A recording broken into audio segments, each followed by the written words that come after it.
Chapter 6 of Mansfield Park by Jane Austen. This recording is public domain. Recording by Derek Edmondson. January 2018. Chapter 6.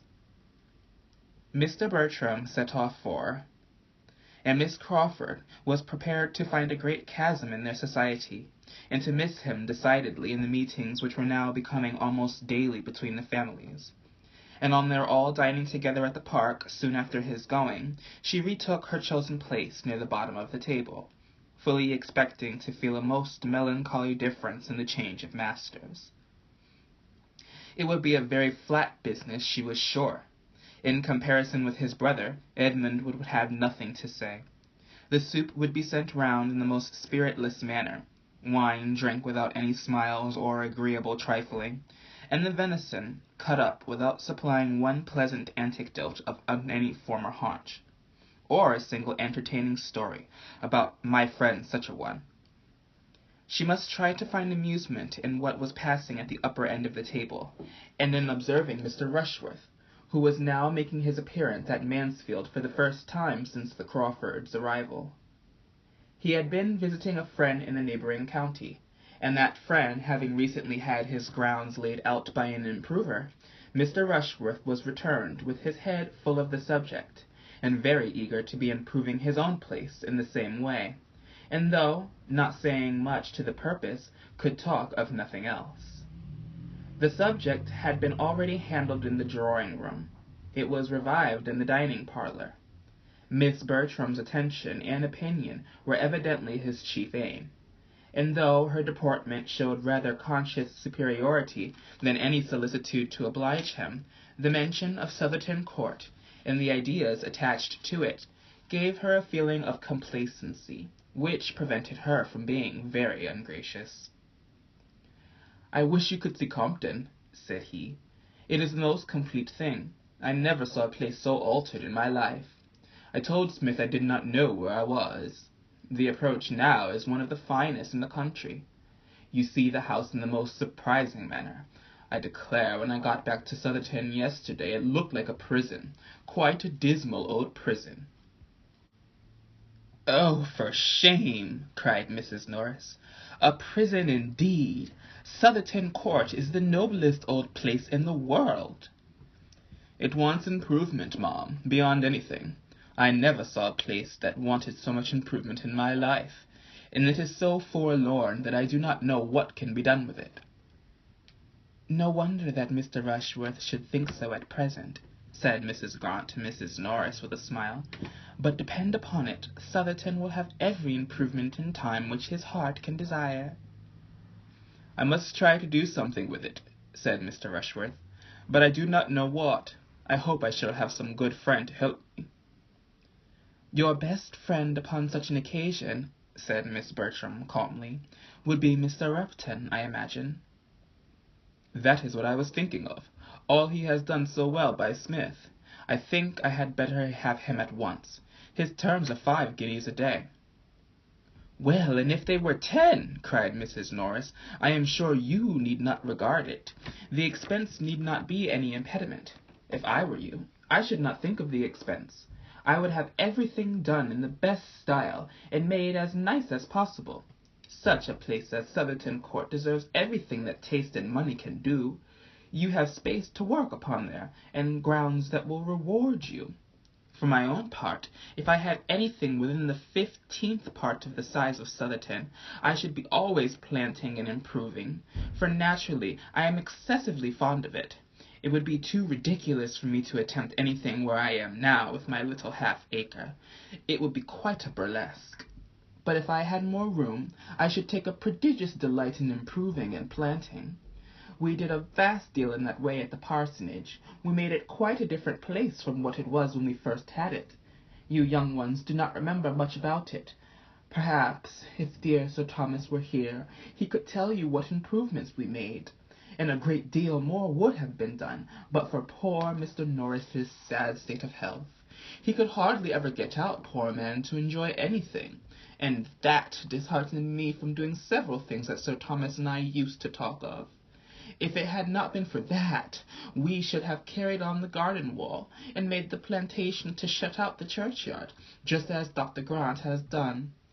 We were always doing something as it was. It was only the spring 12-month before Mr. Norris's death that we put in the apricots against the stable wall, which is now grown such a noble tree, and getting to such perfection, sir, addressing herself then to Dr. Grant. "The tree thrives well, beyond a doubt, madam," replied Dr. Grant. "The soil is good, and I never pass it without regretting that the fruit should be so little worth the trouble of gathering." "Sir, it is a moor park. We bought it as a moor park, and it cost us— that is, it was a present from Sir Thomas, but I saw the bill, and I know it cost 7 shillings, and was charged as a moor park." "You were imposed on, ma'am," replied Dr. Grant. "These potatoes have as much the flavor of a moor park apricot as the fruit from that tree.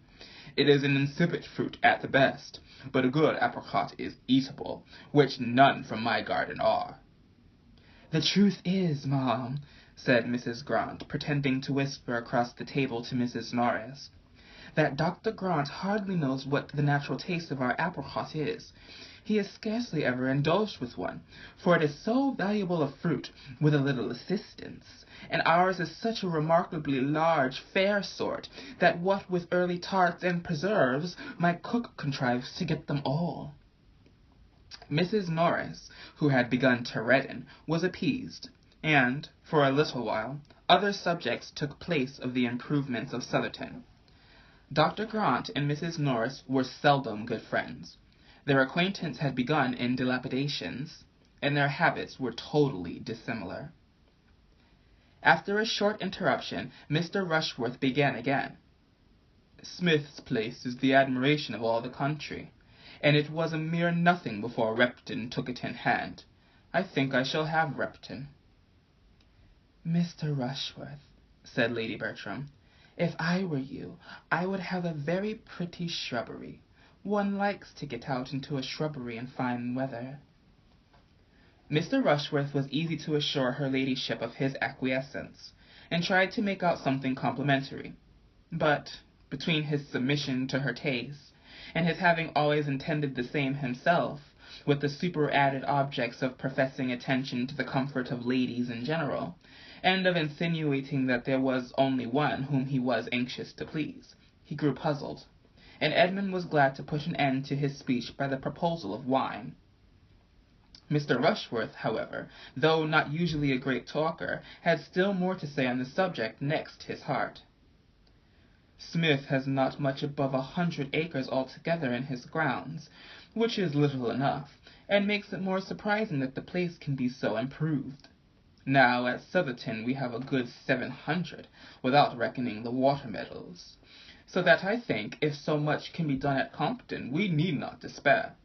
There have been 2 or 3 fine old trees cut down, the grey that grew too near the house, and it opens the prospect amazingly, which makes me think that Repton, or anybody of that sort, would certainly have the avenue at Sotherton down, the avenue that leads from the west front to the top of the hill, you know," turning to Miss Bertram particularly as he spoke.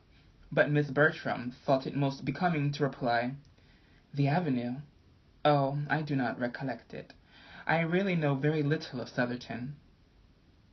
Fanny, who was sitting on the other side of Edmund, exactly opposite Miss Crawford, and who had been attentively listening, now looked at him, and said in a low voice, "Cut down an avenue? What a pity! Does it not make you think of Cowper? Ye fallen avenues, once more I mourn your fate unmerited." He smiled, and he answered, "I am afraid the avenue stands a bad chance, Fanny." "I should like to see Sotherton before it is cut down, to see the place as it is now, in its old state, but I do not suppose I shall." "Have you never been there?"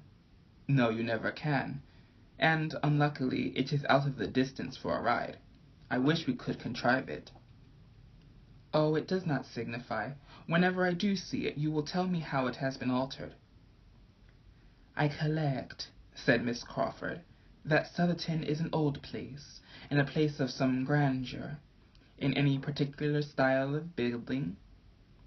The house was built in Elizabeth's time, and is a large, regular brick building, heavy but respectable looking, and has many good rooms. It is ill-placed. It stands in one of the lowest spots of the park, in that respect unfavorable for improvement. But the woods are fine, and there is a stream, which, I dare say, might be made a good deal of. Mr. Rushworth is quite right, I think, in meaning to give it a modern dress, and I have no doubt that it will be all done extremely well. Miss Crawford listened with submission, and said to herself, "He is a well-bred man. He makes the best of it." "I do not wish to influence Mr. Rushworth," he continued, "but, had I a place to new fashion, I should not put myself into the hands of an improver. I would rather have an inferior degree of beauty of my own choice and acquired progressively. I would rather abide by my own blunders than by his." "You would know what you were about, of course, but that would not suit me. I have no eye or ingenuity for such matters. But as they are before me, and had I a place of my own in the country, I should be most thankful to any Mr. Repton who would undertake it, and give me as much beauty as he could for my money, and I should never look at it till it was complete." "It would be delightful to me to see the progress of it," said Fanny. "Ay, you have been brought up to it. It was no part of my education, and the only dose I ever had, being administered by not the first favourite in the world, has made me consider improvements in hand as the greatest of nuisances. 3 years ago the Admiral, my honoured uncle, bought a cottage at Twickenham for us to spend our summers in, and my aunt and I went down to it quite in raptures. But it being excessively pretty, it was soon found necessary to be improved, and for 3 months we were all dirt and confusion, without a gravel walk to step on, or a bench fit for use. I would have everything as complete as possible in the country, shrubberies and flower gardens and rustic seats innumerable. But it must all be done without my care. Henry is different.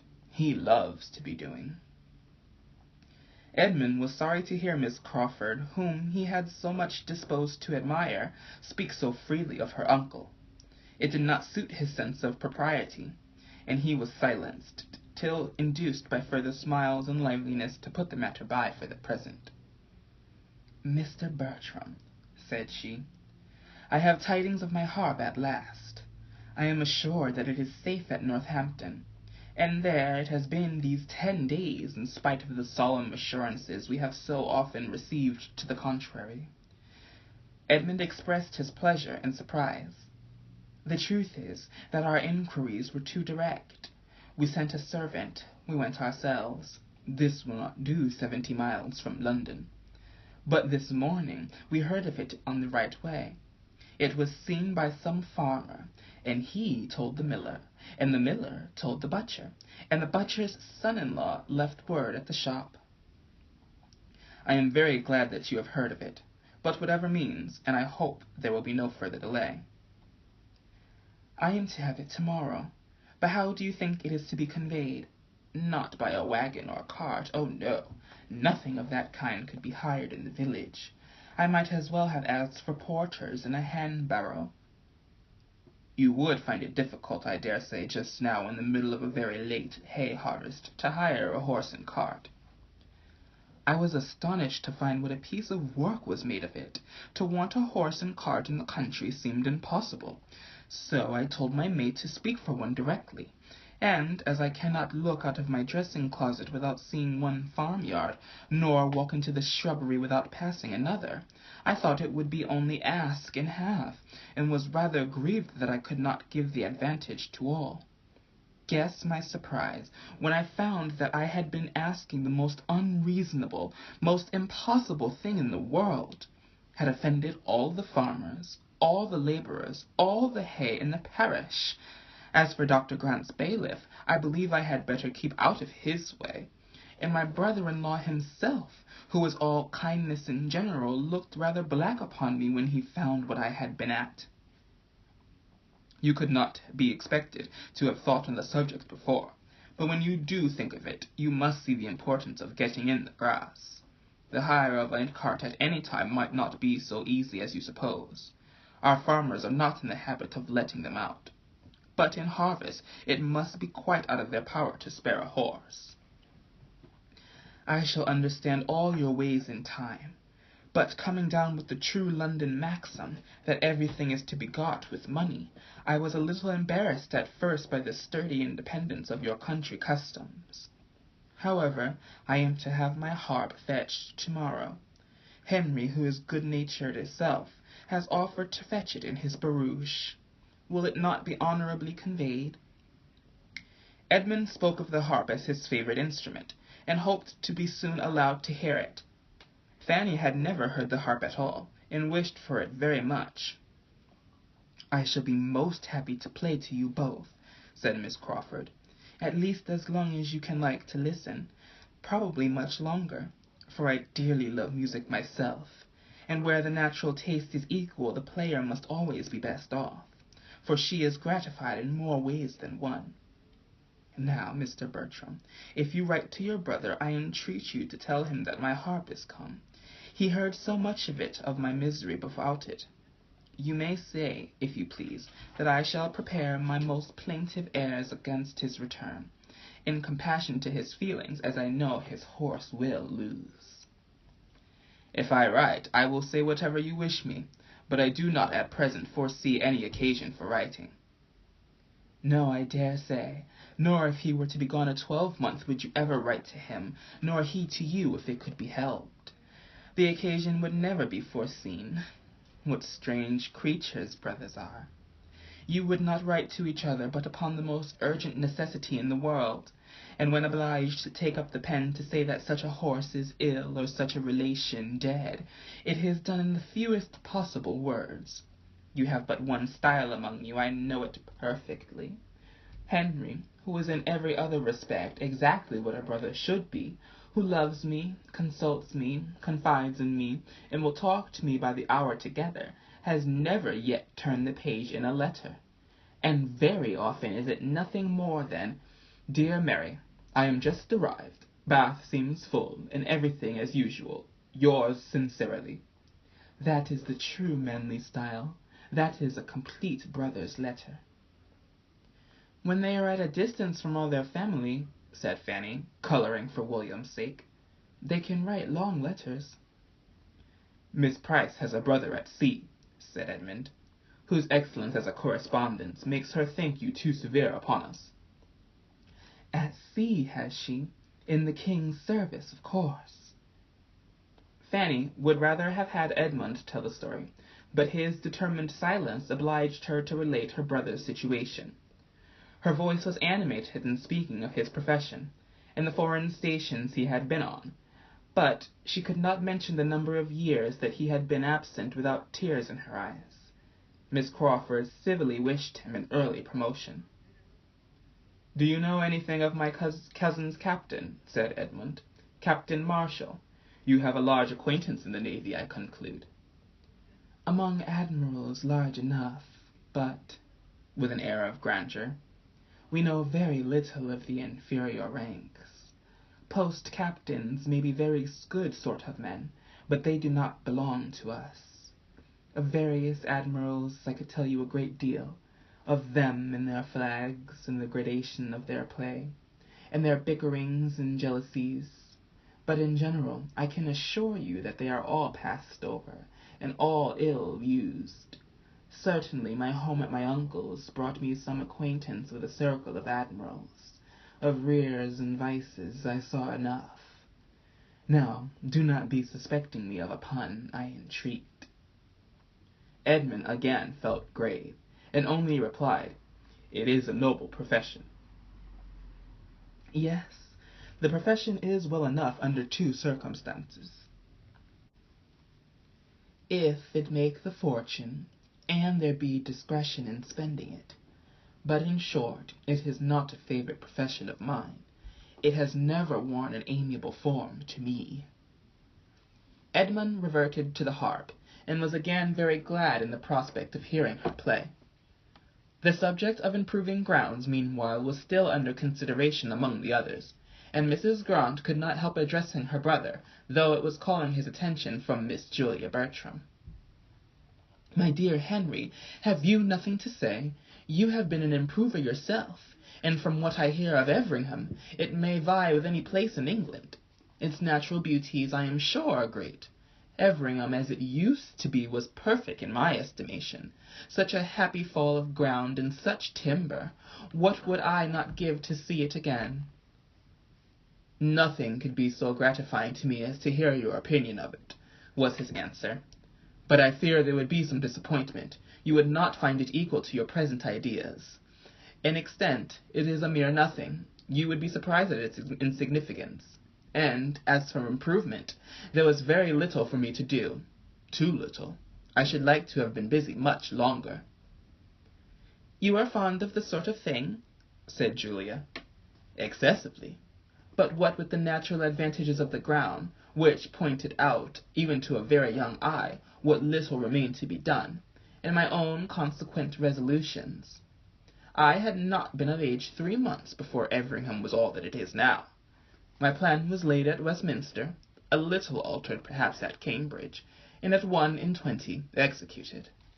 I am inclined to envy Mr. Rushworth for having so much happiness yet before him. I have been a devourer of my own." "Those who see quickly will resolve quickly, and act quickly," said Julia. "You can never want employment. Instead of envying Mr. Rushworth, you should assist him with your opinion." Mrs. Grant, hearing the latter part of this speech, enforced it warmly, persuaded that no judgment could be equal to her brother's, and as Miss Bertram caught at the idea likewise, and gave it her full support, declaring that, in her opinion, it was infinitely better to consult with friends and disinterested advisers than immediately to throw the business into the hands of a professional man, Mr. Rushworth was very ready to request the favour of Mr. Crawford's assistance.